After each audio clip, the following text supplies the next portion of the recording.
Hi, everyone. I'm just going to give people a few minutes to join, not a few minutes, but a minute to join.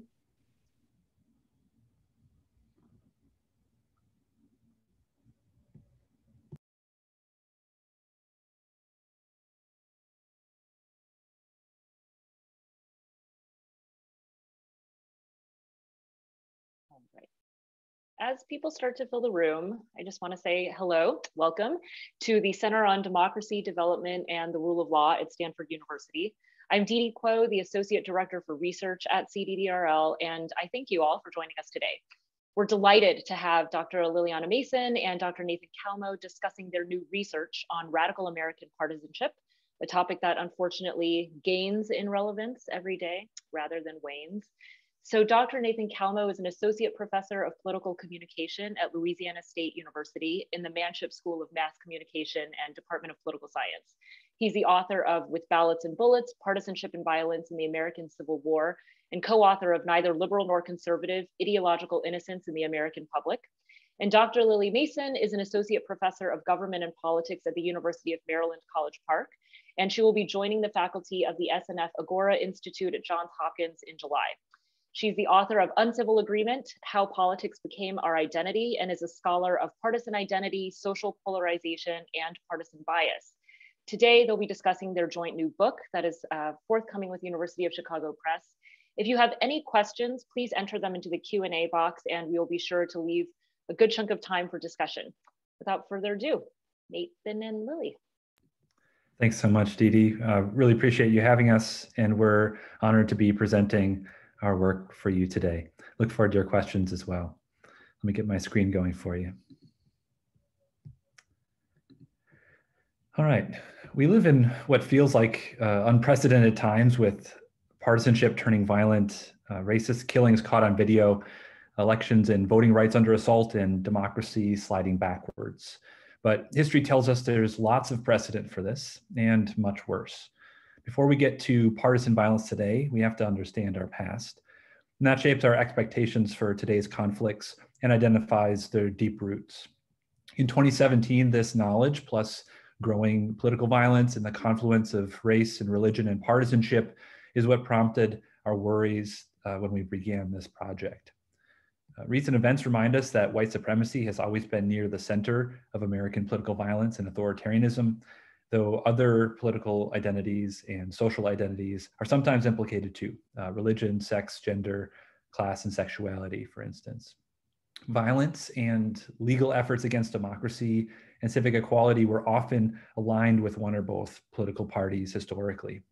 The bigger idea here is that parties can be essential engines for democratic progress, but they can also be mechanisms mobilizing intense violence and authoritarianism. Violence was often most intense when race divided the parties. That history also reminds us that ongoing fundamental conflicts over democracy and equality are in some ways inevitable, and we shouldn't give up on either of those things just to gain a false sense of peace. I'm going to start with some historical context, and then I'll turn it over to Dr. Mason for our modern surveys and experiments on violent partisanship today. I'll give a brief overview of early American political violence, then snapshots from racial partisan violence of the Civil War, Reconstruction, and Jim Crow. And I'll finish with racial partisan realignment in the 20th century and a few broader implications. These are things that introduce the context of our book. Our violent history could start with whites enslaving the first Black Americans and the violence against indigenous people that began around the same time in what became the US. We have the celebrated American Revolution that gave voting rights to about 6% of the population. And there's Shays' Rebellion that prompted a new US Constitution that overthrew the first Constitution that we had. And there's duels between early American politicians, including famously Alexander Hamilton. Black enslaved people rebelled against their owners throughout the early 19th century, including Nat Turner's group. When abolitionists emerged in the 1830s, there was widespread violence against those few activists, including the murder of news editor Elijah Lovejoy in Illinois. For 2 decades, the two major parties largely suppressed the issue of enslavement, which divided both of the parties internally. Party realignment in the 1850s made slavery the central conflict dividing Republicans from Democrats. In the lead up to the Civil War, had years of militia violence in Kansas over the expansion of slavery westward, over 70 fistfights among members of Congress, including guns and knives drawn on the floor, and one senator beaten nearly to death in the Senate chamber. Election days regularly featured brawls between partisans in several cities.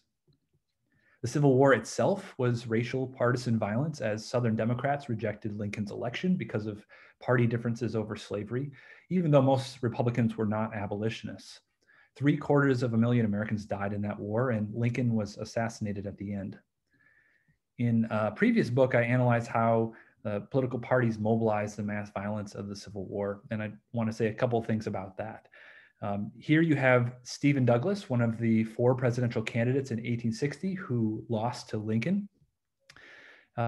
He recognized the partisan roots of the Civil War. What excuse do these disunionists give for breaking up the best government?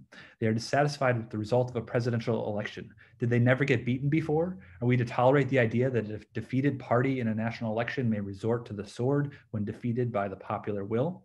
The voice of the people must command the implicit obedience of every good citizen. Lincoln had similar thoughts as the winner of this election. He said to Congress, "Our popular government has often been called an experiment. It is now for our people to demonstrate to the world that those who can fairly carry an election can also suppress a rebellion, that ballots are the rightful and peaceful successors of bullets. There can be no successful appeal back to bullets, teaching men that what they cannot take by an election, neither can they take it by a war."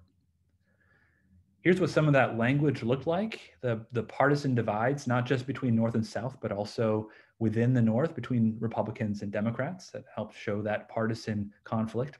The Chicago Tribune, a Republican newspaper, said we need vigor and determination to put down treason at all hazards and at whatever cost. If necessary, to burn, kill, and destroy, let there be no hesitation. To preserve the institutions of the country is a work worth any sacrifice on the part of the North, and the shedding, if necessary, of rivers of blood. Democrats at the start of the war were mixed in their support and eventually supportive, and by the end of the war were very much opposed to the Northern war effort. That's neatly captured by the Cincinnati Enquirer on Election Day 1864. They said, they quoted a Richmond newspaper across their entire front page rather than printing it themselves. And they said there is but one means for a thorough reunion, and that is a combination between the Confederates and the Northern conservatives, who are Democrats in this case, cemented by the blood of Black Republicans. Nothing short of the blood, the extermination of the monsters who have made this war will suffice. Again, showing you the partisan aspects of that war, in addition to the racial dynamics.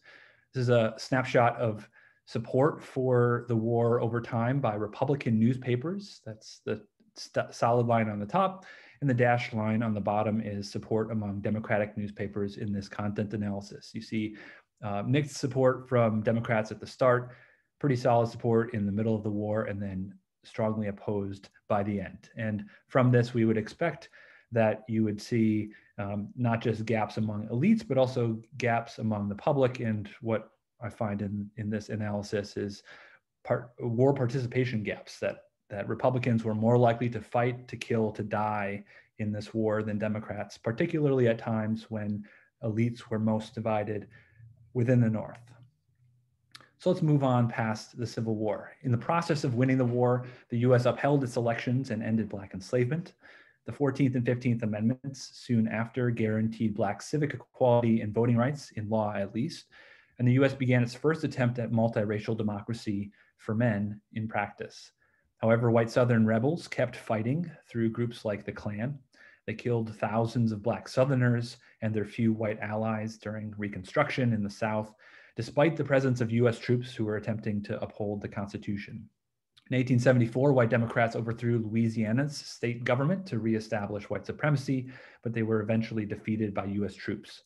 The 1876 presidential election that ended Reconstruction saw Democrats rally behind their candidate with the phrase "Tilden or blood," and President Grant called in US troops to protect Washington from attack. The compromise that decided that election withdrew US troops from the South. Basically, white Northerners were unwilling to continue paying the costs of upholding democracy and guaranteeing Black equality with federal guns. The result replaced democracy with a century of authoritarian Jim Crow. You can see the complete Black disenfranchisement in this chart of Louisiana voter registration. The solid line is Black voter registration and the dashed line is white voter registration from the late 19th century up through nearly the present. During the Jim Crow era, whites lynched thousands of Black Americans and terrorized millions of whites as they saw, terrorized millions as whites sought to reestablish slavery by another name and total white control of government. Many Black Southerners fled north and west to cities in hopes of escaping all that. In the early 20th century, white supremacy was the two-party consensus at the national level, as it had been in the 1840s. And the white South remained solidly Democratic. But some Northern labor unions in the 1930s began racially integrating Black migrants, and that helped attract Black Americans to Democrats in the North. The regional rift between Democratic factions broke open in 1948 when Southern Democrats abandoned that party for that election year. And that break became permanent in the 1960s when the Northern Democratic faction finally won out, pushing the party toward democratization and racial equality and prompting another racial realignment. The civil rights movement prompted violent backlash by white state and local governments in the South in coalition with white mobs, with dozens of murders targeting voter registration and desegregation efforts. Whoopsies, one second, I hit the wrong button. Okay. Lyndon Johnson signed the 1964 Civil Rights Act and reportedly said Democrats would lose the South for a generation. It's actually been 3 generations after Republicans worked to win over whites with bigoted views, not just in the South, but far beyond. You can see the starkness of the change from Eisenhower's landslide election in 1952 in the top left with a white Democratic South to LBJ's landslide win in 1964 with the white Deep South voting for a Republican for the first time. White Southerners continued to think of themselves as Democrats for a long time, even as they regularly voted for Republican presidents. They felt the national party that they'd grown up with had basically abandoned them. And today, most white Southerners vote Republican and think of themselves as such. The 1960s also saw lots of Black urban uprisings against continued discrimination nationwide. So in sum, you have democratization of the South that came only after the civil rights movement pressured the federal government to enforce the Constitution, including implicit threats of violence if states didn't comply, and sometimes the deployment of armed federal agents, as you see here. In other words, the promise of multiracial democracy withered and died in the South after federal troops left with the end of Reconstruction, and democracy didn't return until federal guns did. So what does this history tell us about parties and violence? Parties are essential to democracy, but they can also destroy democracy. We have a long history of political violence, much of it which was racial and partisan, with white supremacy at the root. Violence by federal government was often needed to suppress the authoritarian violence. And violence is one of many threats to democracy. Historically, often the legal threats to democracy were worse, changes to laws that ended democracy. Polarization is also not always bad. It's necessary. Civil War was our most polarized time, and Republicans shouldn't have compromised in their support for democracy and for Black civic rights after. So polarization is necessary when you've got a multiracial democracy coalition against authoritarians. And it also tells us that Americans must be willing to bear the costs of sustaining and advancing democracy against our domestic opponents, something that we failed to do with the end of Reconstruction.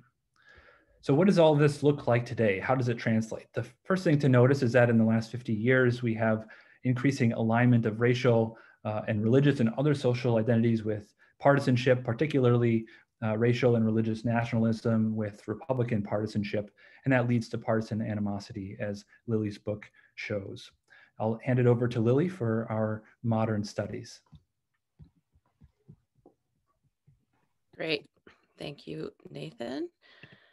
So I'm going to bring us up to, that was a lot of the motivating thoughts behind this project that we started in 2017, in which we really wanted to start to figure out if the way that we're measuring partisanship just isn't really going far enough, considering all of this potential for really radical partisanship that we've had in American history.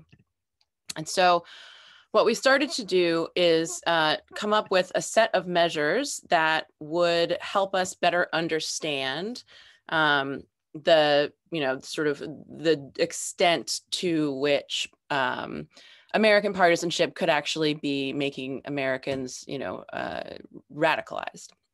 So after playing around with a lot of different survey items, we ultimately coalesced on these two main concepts, moral disengagement and political violence, that we operationalized using these following. So moral disengagement is operationalized asking people if they believe that people in the other party are a serious threat to the United States, whether they are downright evil, and whether they lack the traits to be considered fully human. So this is dehumanization and vilification. That's not violence itself, but it is a well-known precursor to violence in most of the cases where widespread violence has occurred. The second concept is political violence itself. So advocating for violent actions. And that included sending threatening messages to the other party's leaders, threatening regular people in the other party on the internet in a way that makes them feel frightened. It's sort of one level of violence. And then just explicitly, how much do you think it's justified for your party to use violence in advancing their political goals? And then what if your party loses the upcoming presidential election? How much would it be justified? So just a quick overview of what we've been seeing since 2017. These are 8 different YouGov studies, so they're all done by the same survey firm. And what we're seeing is in terms of moral disengagement, we have this sort of gradual worsening. Thinking that the other party is a threat, this line here has generally been, around 60, now moving up to around 70% of American partisans believing that the other party is a threat to the United States. Believing that the other party is evil, we have, started around 40%, and now we're up to around 60% in our most recent study, which was in February of 2021, this past February. Dehumanizing other partisans is less popular, which is a good thing, but still, we started off in 2017 with under 20% of partisans willing to say that the other party is like animals. And by February of 2021, we're getting closer to 40%, although it's really been more around 30% for most of this time. In terms of thinking that threatening other people, people from the other party is okay, in general, in the beginning of the series, we're seeing that partisans generally think it's better to threaten leaders than citizens, but we see a peak here which is actually just around the first impeachment of Donald Trump, during which partisans tended to increase their approval of threatening other people. And then we see another peak in our most recent wave in February 21. In terms of advocating violence, in general, people tended to not generally not advocate violence. These are the percentages of people who said it was at least a little bit justified. So these are the people who didn't say it's never justified. And we saw, around 10 to 15% of Americans have been agreeing with that. We saw a peak, again, around the first impeachment, and then again after the 2020 election. Now, when we make people think about losing the next election, we generally see a much higher level of approval of violence. So, it's not just today, it's if your party loses in 2020 or in 2024 was a question in the last survey. Where we're seeing, a sort of record level of 25% of people agreeing that violence would be acceptable if the party loses in 2024. So first big question is, what do people mean when they say violent, when they're saying that violence is acceptable? So we asked in an open-ended survey, an open-ended question, what are you actually thinking would be acceptable? Like when you said that violence was acceptable, what did you mean? So we got a whole lot of different answers. From these answers, we were able to come up with a few basic categories, which we then turned into a closed-ended question in the following survey, where we had people choose from general categories. And it's somewhat reassuring to discover. So first of all, these don't add up to 100 because people could choose multiple different categories that they thought could be acceptable. So the least number of people are actually thinking about widespread violence by armed groups that kill lots of people. So that's really good. But 17% of people are saying violence by armed individuals that might kill a few people. So that's people willing to kill other people. But then the rest is really thinking about punching people, beating them up. Actually, 23% are thinking about destroying property, not hurting people at all. 28% are thinking about verbal insults, just sort of having fights with verbal fights and harassing other people. 20% are thinking none of these, that's something else. And then 40% are actually, once they're given these options, sort of back off and say, no, I don't like any of these things. So the big question everyone always asks us is it different for Democrats and Republicans? The main answer to that question is generally Democrats and Republicans hold these attitudes to similar degrees, although that is changing in recent surveys that we've been doing.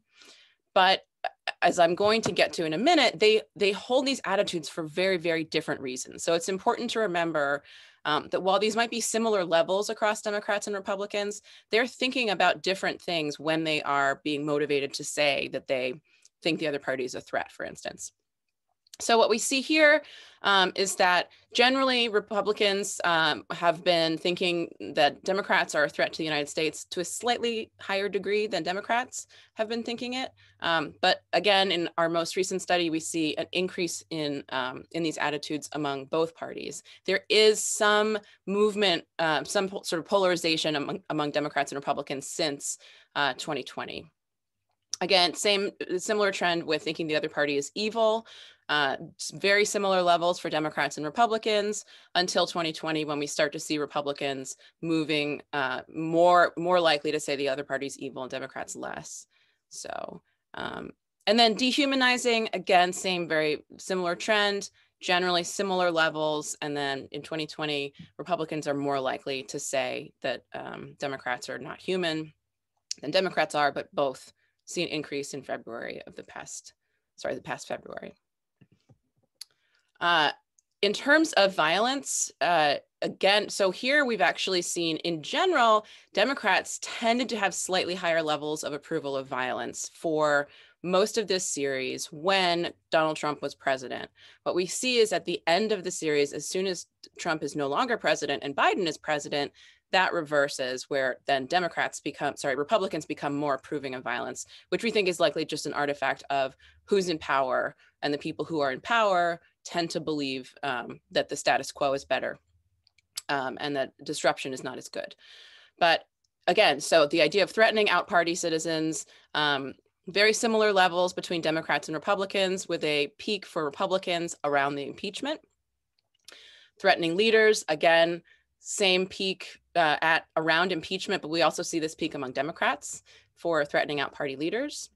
And then a sort of, kind of calming down for a little bit until we get to the election of 2020, after which we see now increased levels of approval of threat, but now it's higher among Republicans.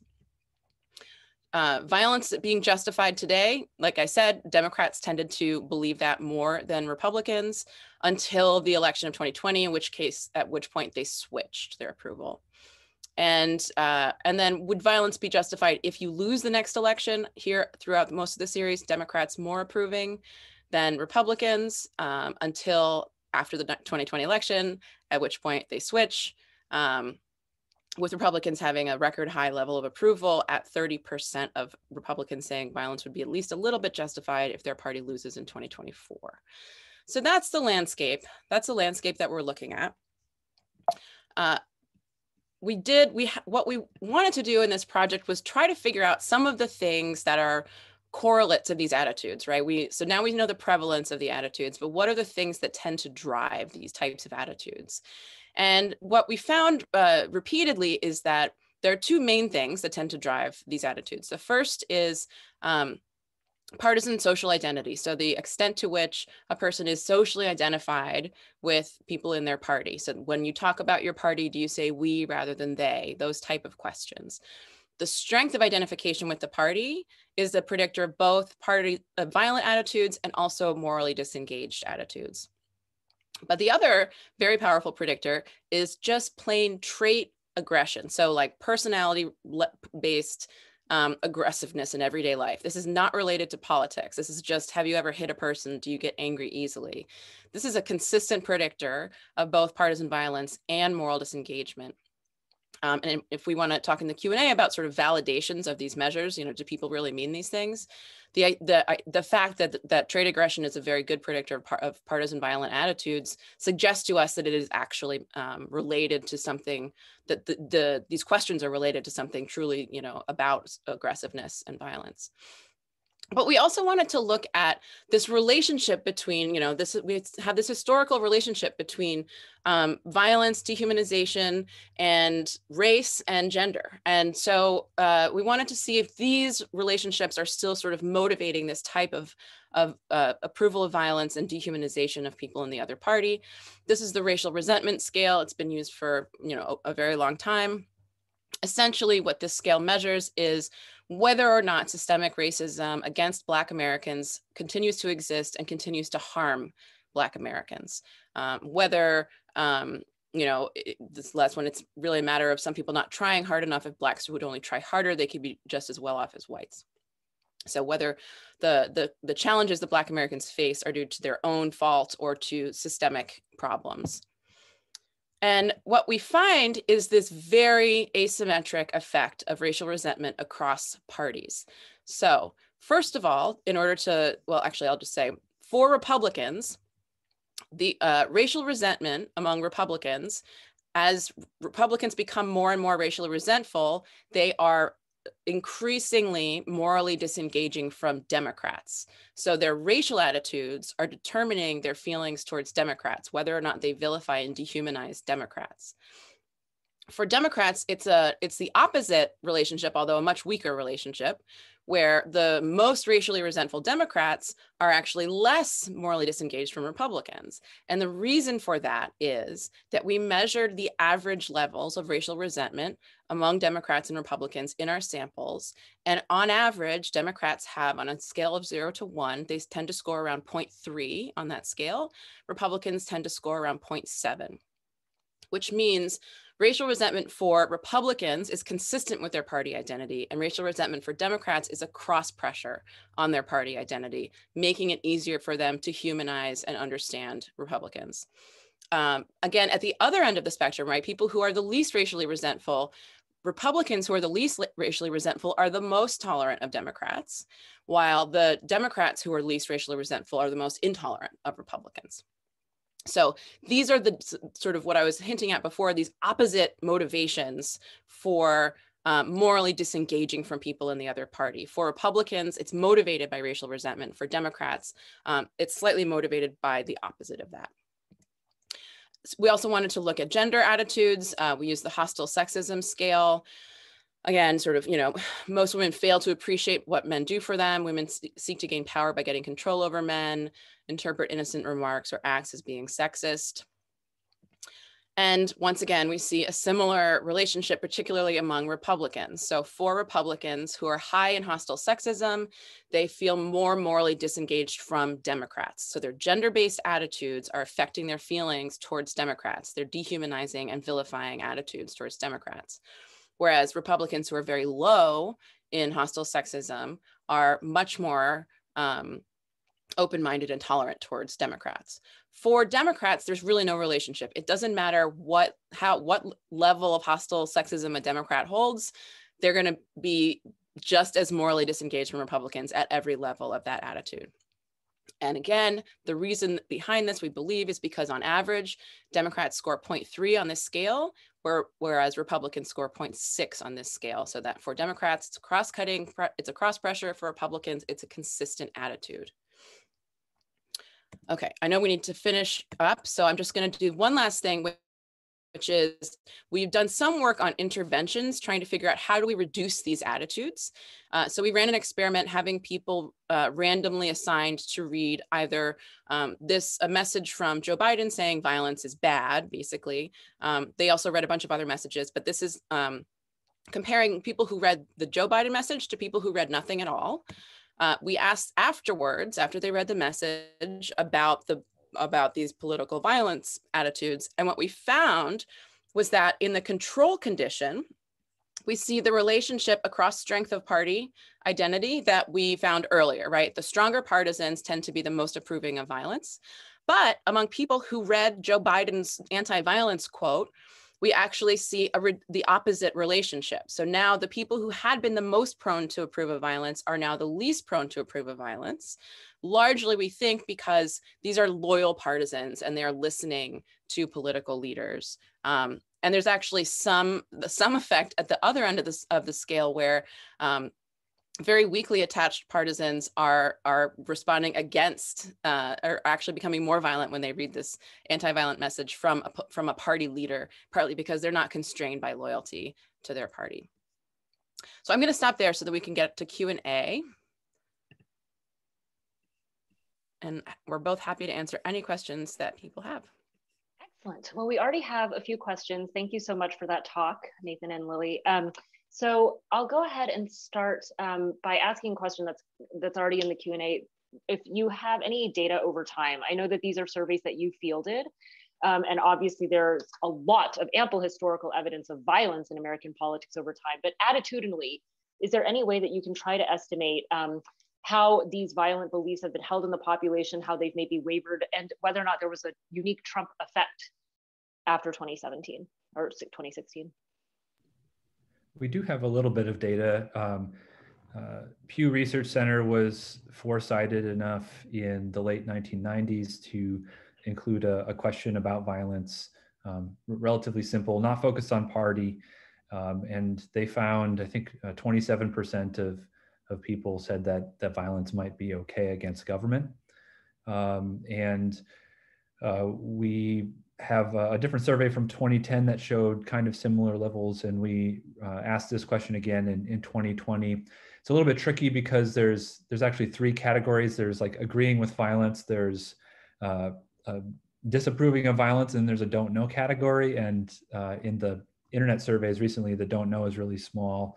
So there's a lot more people saying against violence than there used to be, but there's still the same percentage saying that violence might be okay against government. So in that sense, it suggests that there's kind of a latent level of openness to violence in politics that maybe a lot of us haven't been recognizing. That goes long before Trump, and even before a lot of the other sort of polarizing trends in party politics. But ultimately, I think it's a mistake to ignore the sort of inflammatory aspects of Trump accelerating some of the Republican trends. And even in terms of the insurrection, both Democratic and Republican leaders have, at least the most prominent ones, a bipartisan consensus that Trump's rhetoric was inciting, even among those who didn't vote to convict him of the impeached charges. Right. Lily? Mm-hmm. Yeah, no, I mean, I think the only thing that I would add to that is that if there is anything like a Trump effect, it's not necessarily increasing these attitudes as much as operationalizing or motivating, using these attitudes in order to apply them to behavior or to apply them to politics. And also racializing politics to such a degree that, this is a process that started under Obama and became very explicit under Trump. And that racialization of politics has really connected the, propensity for racial violence to our attitudes about partisan violence, because these two identities have been so well connected. Okay. So we have a question from Steve Stedman, the deputy director here at CDDRL, asking if you've studied attitudes among the military and police compared, or law enforcement compared to the general public, and how they might differ.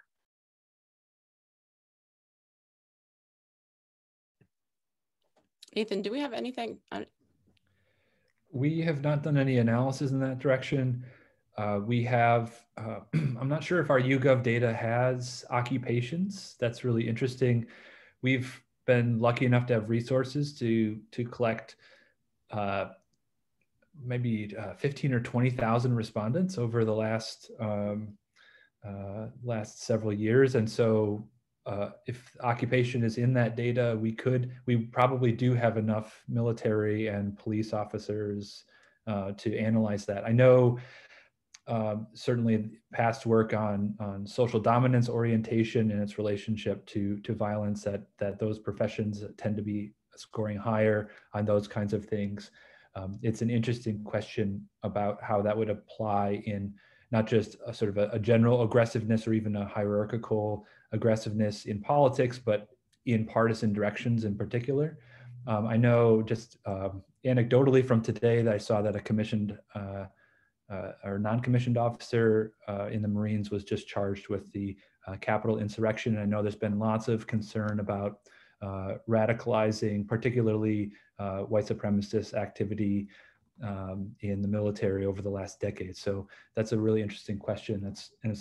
We're lucky that we probably have data that we can answer that question, but we don't have the answer for you now. Okay. There are a few questions about your measurement of partisan identity. So the vast majority, maybe not a plurality, I think, of Americans now identify as independent, although most majorities still identify with one of the parties. There's some evidence that people have left the Republican Party either after January 6th or during Trump's presidency. So have you been able to keep track of who called themselves a partisan in your sample, and if that changed over time? And also, what do you think are the attitudes of non-partisans, people who are explicitly independent? According to data from Klar and Krupnikov, independents are more likely to be cynical and disengaged, so they may have different attitudes about violence. Yeah, so to the first part, we do have a panel in the middle of these data with 3 waves of the same respondents, but the rest of it is not a panel. So looking at attrition from Republican identification may just be a function of, who YouGov is sending us. So I'm not, so we can look at that, but I think what I've seen lately is that there hasn't been a huge amount of attrition from the Republican Party in the wake of Trump. And it's kind of similar to the level of attrition away from the Democratic Party. So what, anything that we've seen so far seems like it's kind of evened out.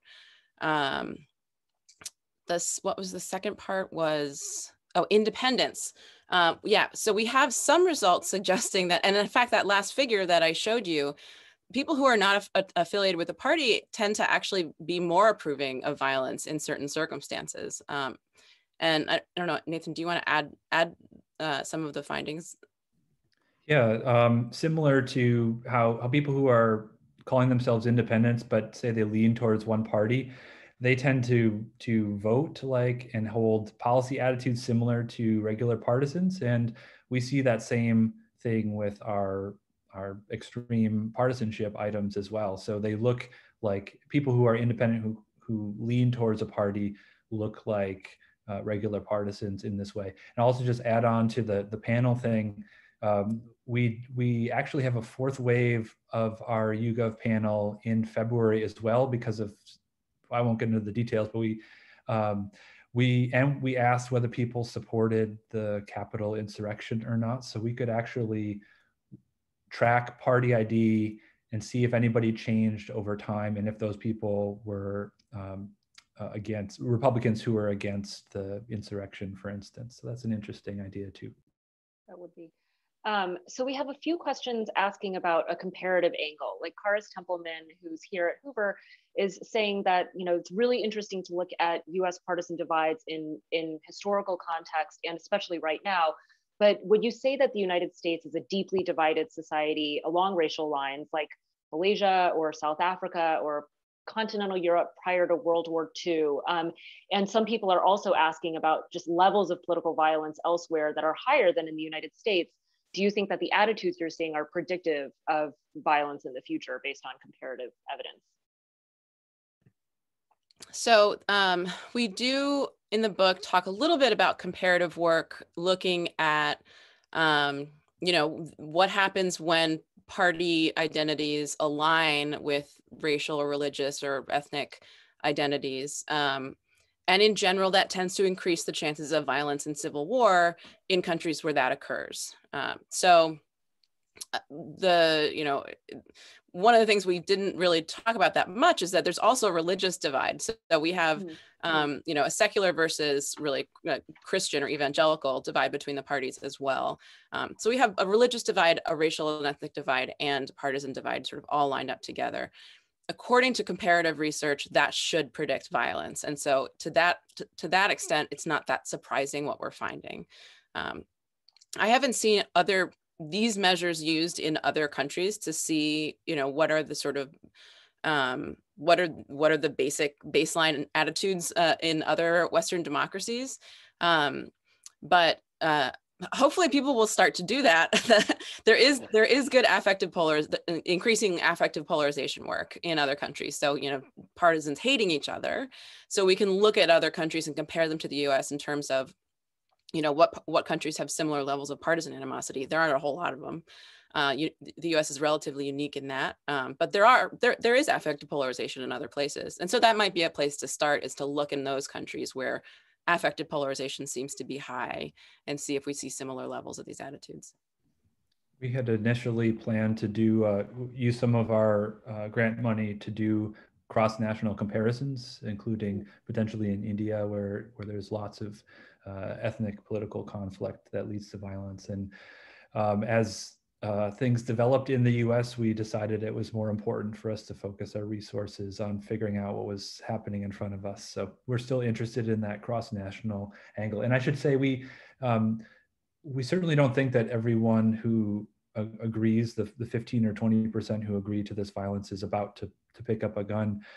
We see this as a sort of a broader sign of trouble in political culture, and as a risk factor that individuals from within that group would be most likely to participate in aggressive and violent behavior. And we do have some evidence of both self-reports of low-level aggressive behavior that corresponds with these violent attitudes in politics, that sort of validates a link, not just attitudes, but also behavior, but those are really small percentages. And so we think that it's important as a risk factor for individuals, but also as a broader political context that will encourage those few people to act who might not have otherwise acted without that social encouragement. That's right. So on affective polarization, actually in 2 weeks in this seminar, Noam Gidron is going to come discuss his new book on comparative affective polarization, just for anyone who might be interested. So on political violence in the United States, though, there's a question about whether or not there was a generational divide between your respondents, with younger people reporting more, or younger and older generations reporting different levels of toleration of violence. If I recall, we have some effects of age on partisan violent attitudes where older people are less approving of violence. Okay. Yeah. We also, so there's a couple of demographic attributes that we find sometimes related to these attitudes. One is education tends to reduce violent attitudes, and age also tends to reduce violent attitudes, and so does female gender. So women tend to be less approving of these of violence in general. But we didn't look at it by cohort. We just looked at it on a continuous age scale. Okay. So I have a question more about the ongoing link between attitudes and behavior. You've already spoken a little bit to this about low levels of violence, but in the aggregate, after 2016, there have been a lot of protests, peaceful protests and demonstrations in the United States, some of the biggest in our history on racial justice last summer. And also around the world, many protests just in support of democracy. So there have also been rising reports of hate crimes or low-level violence, especially in the context of the pandemic, like anti-maskers, for example, or verbal assaults, that kind of thing. So do you have a sense of how these attitudes translate into political behavior, whether people are more likely to become politically active, say vote, if they have really strong partisan identities, or to engage in peaceful activities like protesting, or alternatively, if there has actually been a net rise in violence that is politically motivated? There's been a rise of violent episodes for sure. That the trackers that I have seen have generally been still quite low numbers.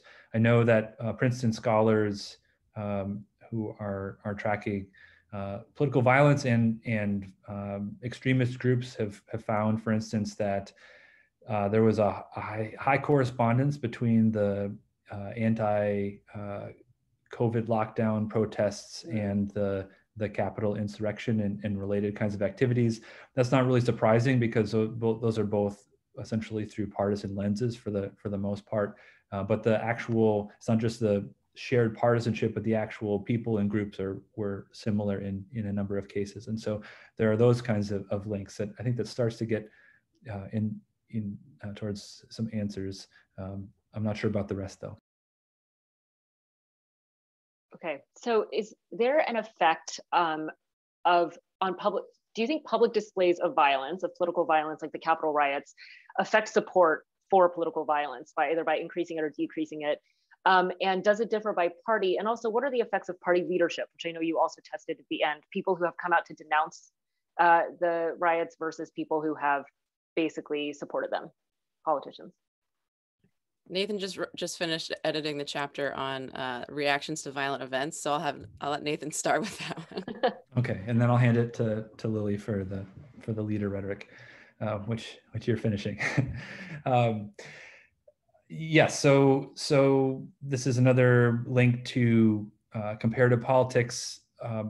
Violence can be a spark that leads to more violence. You can have cycles of violence. We have hints of that in the data that we have collected in a number of ways.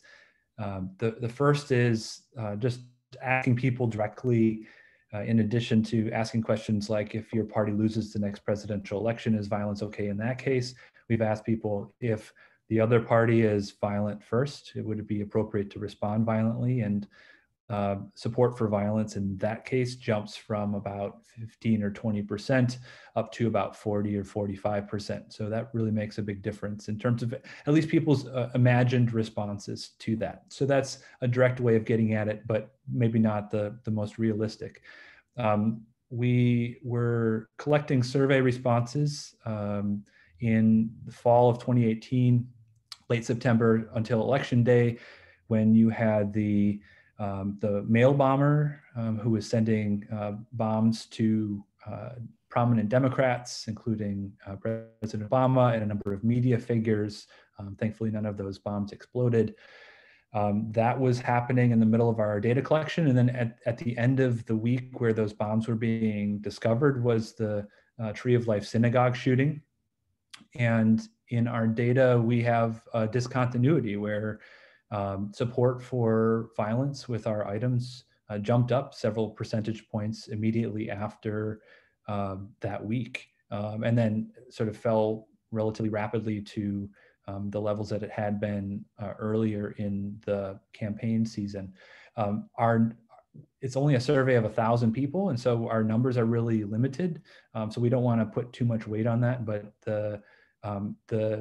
the sketch or the suggestive evidence is that people responded more violently in the immediate aftermath of that violence. And then lastly, we asked, we had some reminders of past partisan shootings, the shooting of Gabby Giffords in January 2011, which was not motivated by partisanship, but she was a prominent Democrat who was shot along with a lot of other people. And also the shooting of Republican Steve Scalise in what was a partisan motivated shooting of the Republican baseball team. And we found we experimentally randomized whether people were asked about one or the other, or asked about no violence, and Republicans, but not Democrats, who were asked about those shootings became more likely to endorse violence in questions that followed that. So that we have 3 different pieces of evidence that suggest that exposure to violence in various ways is increasing people's support for violence. Yeah, and then in terms of leader rhetoric, we've tried a lot of different interventions, both to see what types of messaging makes these attitudes worse and what makes them, less violent. And we actually had a hard time increasing these violent attitudes using leader messages. Now, it's totally possible that our leader messages were just too weak.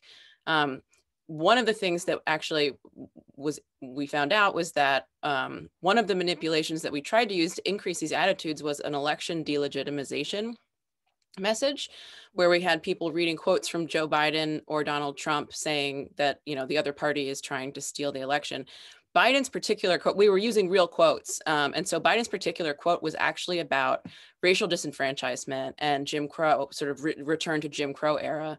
That was one of the only messages that we found was effective at increasing violent and morally disengaged attitudes only among Democrats. So then again, that's this sort of more reinforcing idea that this battle over racial inequality is motivating some of these attitudes, at least, in that particular case among Democrats.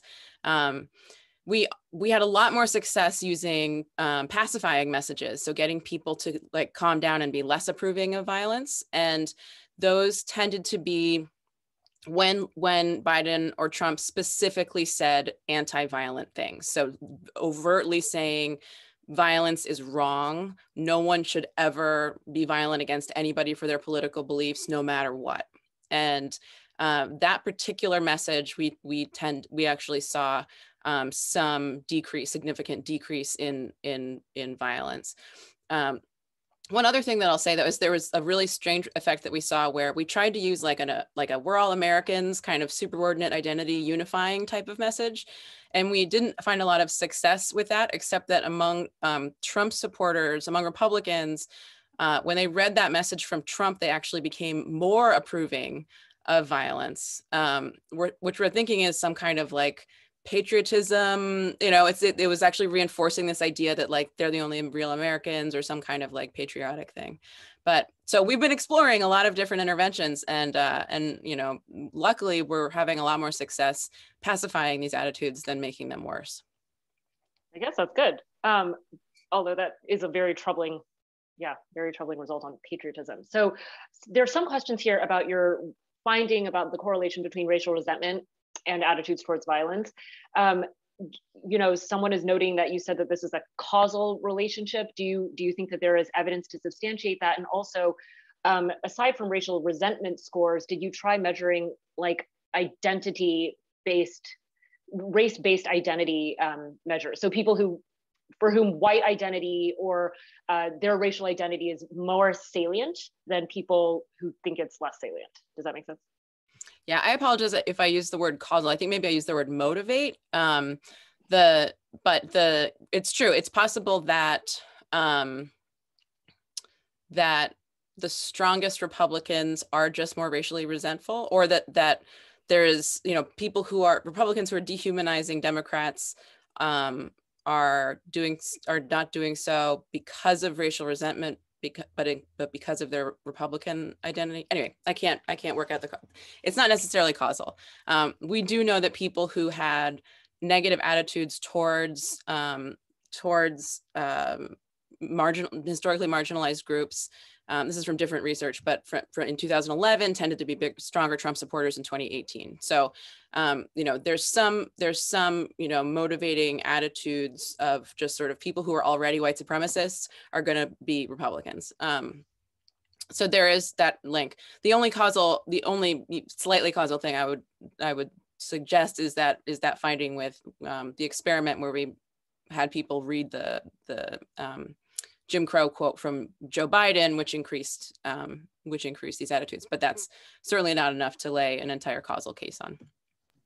We do have racial identity, importance of racial identity measured. We're going to work with Ashley Jardina and maybe some other folks on that. We haven't actually analyzed that yet. And we have used, in place of racial resentment, we've used the FIRE scale, which is an alternative, and that seems to show, I think, similar relationships as racial resentment. So that's a robustness check there. And then relatedly, we're going to be working with Miria Holman on some of the implications for sexism and for targeting ordinary women and women leaders in particular with harassment and threats. Okay, that's great. So I guess in these final few minutes, I'd like to ask you to place some of these trends in the broader context of American democracy today. So we have a country that is just very violent. I mean, in the past few months, mass shootings have gone up, and that is something that we were very accustomed to prior to the lockdowns, and they're back. We have a gun culture, I suppose, in a way that many other democracies do not. And then also we have a party that is actively, that has not only delegitimated the election prior to 2020 and during 2020, but also is now actively trying to suppress voting rights in any number of states. Georgia, Florida have been successful despite public outcry against it and private sector outcry, and despite the fact that there's a bill pending in Congress that would preempt and override many of these laws, HR 1, which would protect or restore voting rights. So and also we have, a faction of the GOP that now says it's maybe not going to vote with the rest of the GOP after the ouster of Liz Cheney in the House. So what do you make of one of the parties being sort of actively less democratic on some measures than one of the other parties, and with a level of sort of baseline violence that we have in the United States anyway? Yeah, I'll start. I think, part of this is honestly the resurgence of white supremacy and its consolidation within one political party, right? When white supremacy was consolidated within the Democratic Party, there was a lot of violence, and it's taken decades, and now we have basically white supremacy consolidated in the Republican Party. And so white supremacy is by definition anti-democratic, right? You can't have a democracy with an ethnic rule. The optimistic take that I tend to use is that the corollary to that is that we have another political party which is actually pretty firmly behind equality and moving forward towards politically actual multiracial democracy, and kind of making the changes that need to be made so that America is more of a representative democracy than it ever has been. That's more political power than that side of the argument has ever had. So on one case, it's, we see white supremacy centralized and empowered, but we also see movements for more social progress centralized and empowered, and that creates an opportunity for progress. It's just a question of how hard the backlash will be and whether or not we can kind of weather that conflict. Right. I can't say it any better than that, and agree 100%. The only thing I'll add is that this is relevant to conversations about political polarization, and often a call that we need less polarization. And this is a case where, no, we need more polarization. If polarization means defending democracy against authoritarians, then we shouldn't reduce polarization. We need to insist on democracy. Do you have any historical examples of being able to, effectively staunch this kind of violent attitude in the population or overcome, white supremacist rule effectively? Or are there any political reforms? I mean, there are so many reforms on the table to try to depolarize the party system right now, but are there any institutional reforms you can think of that might help mitigate the sort of I would say so part of this is a comparative question, and we're both Americanists, and so we're on thin ice when we try to venture in that direction. I know that every society that has attempted to do these kinds of shifts to a multiracial democracy deal with a lot of conflict, and I know South Africa is one of those examples. But in terms of ways not to do it, I think the end of Reconstruction is a good example of what not to do. You get peace between white factions, and it's at the cost of democracy and at the cost of Black political equality. And so that's that's what compromise, that's what depolarization looks like, and that's why that's not acceptable. In terms of other interventions, I was talking about how essentially you need to use the force of the state to oppose violent groups, and that makes people skittish. But that's part of what's necessary for upholding democracy. All right, well, thank you so much, Nathan and Lily, for joining us today and for this really interesting and wonderful new project. We're looking forward to reading the book. And thank you all of you in the audience for joining us. Thank you. Thanks so much.